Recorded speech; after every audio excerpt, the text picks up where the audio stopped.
Bienvenue dans la chaîne des métiers, le podcast solidaire de Lafage, l'association française d'accompagnement des jeunes entrepreneurs qui ouvre les portes des carrières de demain. Plongez dans l'univers de professionnels passionnés, découvrez leur parcours unique, leurs défis quotidiens et leurs conseils précieux. Que vous soyez en quête d'orientation ou en pleine reconversion, chaque épisode est une opportunité de trouver l'inspiration et d'imaginer votre avenir. Prêt à explorer la chaîne des métiers ? C'est parti! Ah, on est plus que prêt et je vais vous dire, dans ce numéro, on va découvrir un personnage qui s'appelle Kauter Ferjani et avec elle, nous allons parler des métiers d'aide à la personne et il s'agit là d'une reconversion professionnelle et je salue évidemment notre invité qui nous attend au téléphone. Bonjour Kauter, bienvenue. Bonjour Sébastien, merci de m'avoir invité. Donc je suis ravie de faire partie de ce podcast et de participer, de partager notre passion. C'est pas un métier, c'est une passion pour nous. Eh oui, alors on a évidemment une histoire vous concernant, c'est-à-dire que là on parle effectivement de reconversion professionnelle. Je vais vous demander de présenter d'abord le type de métier dont il s'agit et ensuite on découvrira ensemble pourquoi vous en êtes arrivé là. Mais d'abord, qu'est-ce que véritablement ce métier d'aide à la personne ? Alors nous, comme mes parents, comme je l'ai appelé il y a à peu près 3 ans que j'ai eu ce déclic, on propose du service à la personne polyvalent. Donc on fait ce qu'on appelle le multiservice. Donc on va travailler chez les gens et on va proposer des gens à disposition, donc des intervenants à disposition, qui sont des salariés de l'entreprise et qui proposent leur aide sur plusieurs sujets en fonction du besoin de la personne aidée. Donc que ce soit des courses côté hygiène, ménage, entretien de la maison ou de l'aide numérique ou administrative par exemple. Ou encore de l'accompagnement véhiculé pour aller se promener, pour aller chez le médecin, pour l'ensemble de sorties nécessaires. Alors là, c'est là où nous allons passer sur votre expérience et justement cette question qui est liée à la reconversion, c'est qu'est-ce qui vous a donné envie de faire et de monter cette entreprise et surtout quel a été votre parcours pour y arriver. Là, c'est une histoire de famille que vous allez nous raconter. Tout à fait. Alors moi, j'ai perdu mon père à l'âge de 3 ans et mes grands-parents très très jeunes. Et j'ai parcouru un chemin un peu dans l'adversité. Je suis tunisienne. J'ai travaillé dans des grandes entreprises, dans un grand cabinet de conseil. Et à un moment donné, j'avais besoin de poser le crayon parce que je voulais mettre un peu plus de sens à ce que je fais au quotidien, à mon parcours professionnel. Et juste après, il s'est passé que je me retrouve avec ma mère que je gère à distance, avec tous les aspects administratifs qui sont un peu casse-tête en gérant à distance. Et la vie a fait que ce déclic s'est passé à ce moment-là. Je me suis lancée, la montagne était très haute, mais je me suis fait entourer, on s'est fait aider par... que ce soit la mairie, que ce soit le département, la Silver Economy qui ont un pôle dans le 94. Donc je me suis entourée, j'ai avancé, pas au pas. Et on a progressé. Et puis aujourd'hui, voilà, c'est une entreprise avec une dizaine de salariés, avec plusieurs clients, plusieurs dizaines de clients. Notre chemin est bien avancé. On a eu des aides financières par France Active. Et le Crédit Mutuel qui nous fait confiance aujourd'hui, qui est notre banque. L'aventure se poursuit, ça se développe, on a des nouveaux clients, des nouveaux salariés, puis ça tourne, il y a des gens qui partent, il y a des gens qui arrivent.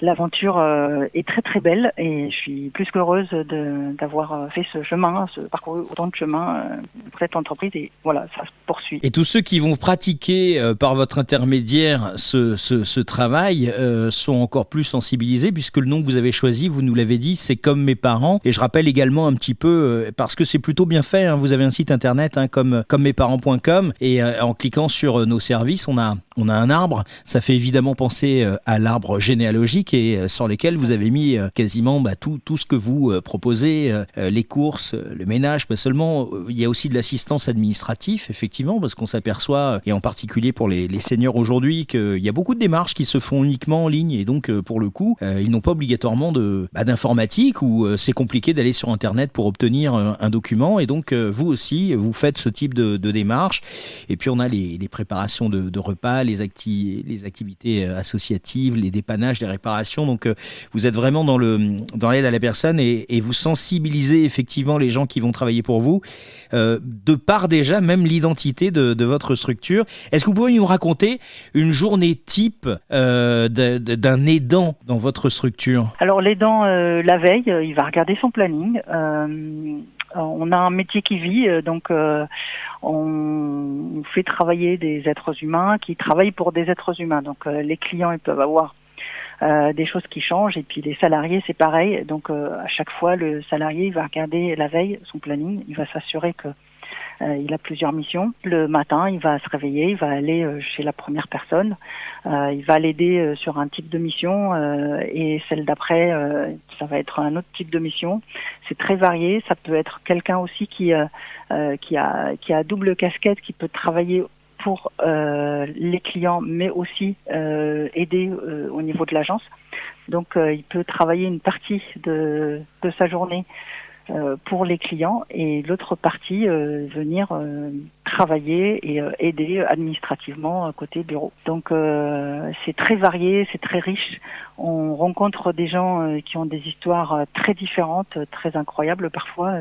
Ils nous donnent un peu d'émotion, ils nous donnent beaucoup d'amour, et parfois avec beaucoup d'humilité, il y a beaucoup d'échanges et beaucoup de chaleur qui se passe entre les bénéficiaires, nos bénéficiaires et nos intervenants. Quelles sont selon vous, Kéoter, les compétences vraiment et les qualités essentielles pour réussir dans ce domaine pour les gens qui nous écoutent, soit des jeunes qui cherchent en fait à s'orienter, ce qui peut d'ailleurs être une activité annexe pour des étudiants, j'imagine. Alors pour vous, les compétences, les qualités essentielles, quelles sont-elles? Alors les compétences techniques, on propose de l'aide à la toilette, donc ça c'est très technique. On propose de l'aide ménagère, donc ça c'est très technique. De l'aide administrative, il faut savoir aider au niveau des aspects administratifs. Et par-dessus tout ça, c'est très très important que la personne soit bienveillante, qu'elle a le sens de l'engagement. On vient travailler, on ne va pas chez un ami ou chez des personnes n'importe comment. L'heure, c'est l'heure. Il faut avoir ce côté confiance. Donc quand on rentre chez les gens, on va gagner leur confiance. Donc ça, c'est les trois qualités principales pour que ça se passe bien. Évidemment, par-dessus tout, le sourire. Il faut donner envie aux gens parfois quand on va travailler chez des personnes qui peuvent être fatiguées, qui peuvent avoir beaucoup de douleurs, qui peuvent avoir physiquement qui sont pas bien.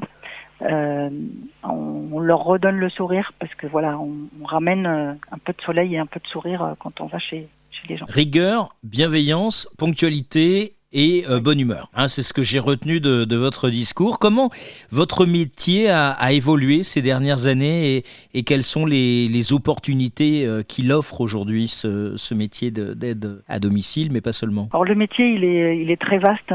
Si je vais plus loin que le métier de l'aide à la personne, la Silver Economy, c'est un secteur qui, évidemment, on a de plus en plus de personnes âgées, on est de plus en plus... on fait de moins en moins d'enfants, donc on est en train de vieillir tous. Donc le métier du bien vieillir, on appelle ça, dans notre jargon, et il prend de plus en plus de place en France et en Europe et partout dans le monde. Donc il y a besoin de plus en plus de travailler. L'évolution, elle est simple, c'est que les métiers les plus techniques, il y a de moins en moins de médecins dans les quartiers, il y a de moins en moins de médecins dans les zones rurales, et de plus en plus on se retrouve parfois à combler le manque de ce côté-là, et en fait il y a toute une synergie à avoir entre l'ensemble des trois métiers. Donc que ce soit les infirmiers, les médecins, les kinésithérapeutes, en fait tout le corps médical qui est autour d'une personne âgée. Donc son écosystème aujourd'hui c'est en évolution permanente, et il y a beaucoup de manques. Et notre objectif c'est d'aller de plus en plus vers l'aide à la personne, et faire en sorte que les personnes âgées ne se retrouvent pas en difficulté physique ou financièrement en difficulté. Donc il y a aussi des évolutions du côté de l'État sur les aides financières et sur tout l'aspect administratif de la gestion de la Silver Economy. La Silver Economy, vous m'avez appris quelque chose aujourd'hui, Kéoter. Je ne connaissais pas du tout. On appelle ça la Silver comme les cheveux blancs. Silver pour argent, et Silver c'est les cheveux blancs. Quel a été le moment le plus marquant de votre carrière ou une anecdote que vous pourriez partager avec nous? Et puis également, peut-être cela peut amener un petit conseil à celui ou celle qui voudrait se lancer. Moi, ce qui est le plus marquant pour moi, c'est comment j'ai trouvé le nom. En fait, j'ai versé une petite larme quand j'ai trouvé le nom parce que je me suis dit, moi, je m'occupe de ma mère, je vais pas l'appeler ma mère et ça sera mes parents. Et après, j'ai rajouté comme pour l'humilité d'intervenir chez des gens qui sont pas réellement nos parents. Et c'est comme ça qu'est sorti le nom. Voilà, je l'ai dit à ma mère et j'ai pleuré. Et puis voilà, c'est comme ça qu'elle est née cette belle histoire, grâce à cet écosystème-là qui était autour de moi, qui a fait que j'ai pu ressortir. Maintenant, on dit mais oui, c'est évident. Oui, c'est-à-dire que la marque que vous avez créée sensibilise énormément les collaborateurs que vous allez avoir. Je trouve qu'il y a un marqueur psychologique fort sur l'implication de chacun pour effectivement faire le don de soi pour améliorer le quotidien de ceux qui en ont besoin. Notre objectif, c'est vraiment proposer ce côté multiservice et parfois l'ensemble des compétences ne se trouvent pas chez l'intervenant en question, donc on se complète. Évidemment, quand la personne n'a pas le permis, on va regarder côté agence qui pourrait intervenir pour emmener la personne chez le médecin. On se complète et on propose un service complet. Pour terminer, Kauter, j'ai une petite question à vous poser. Vous savez que nous sommes au cœur de la chaîne des métiers. Est-ce que vous ajouteriez un maillon en nous conseillant un professionnel qui pourrait nous parler de son métier en particulier? Oui, alors on pourrait vous proposer certains de nos partenaires. Par exemple, je peux proposer à l'un de nos partenaires tels que les assistants sociaux dans les hôpitaux pourrait vous parler de sa journée type aussi. Ça doit être très très très riche de voir des personnes qui l'aident au quotidien. Pareil, je pourrais vous proposer quelqu'un. Avec plaisir, c'est noté. En tout cas, merci beaucoup pour cet échange et bon courage pour la suite. À très bientôt et merci d'avoir écouté la chaîne des métiers. Merci d'avoir écouté la chaîne des métiers, le podcast de Lafarge qui dévoile les richesses du monde professionnel. Vous avez aimé cet épisode ? Partagez-le autour de vous et contribuez à cette grande chaîne solidaire pour l'orientation des jeunes. Et si vous connaissez un professionnel inspirant, n'hésitez pas à nous le recommander. Retrouvez-nous sur l'ensemble des plateformes de podcast, réseaux sociaux et sur notre site www.afage.fr pour découvrir d'autres épisodes et accéder à des ressources complémentaires. Ensemble, construisons un avenir où chacun trouve sa place. À très vite pour un nouveau voyage au cœur des métiers passionnants.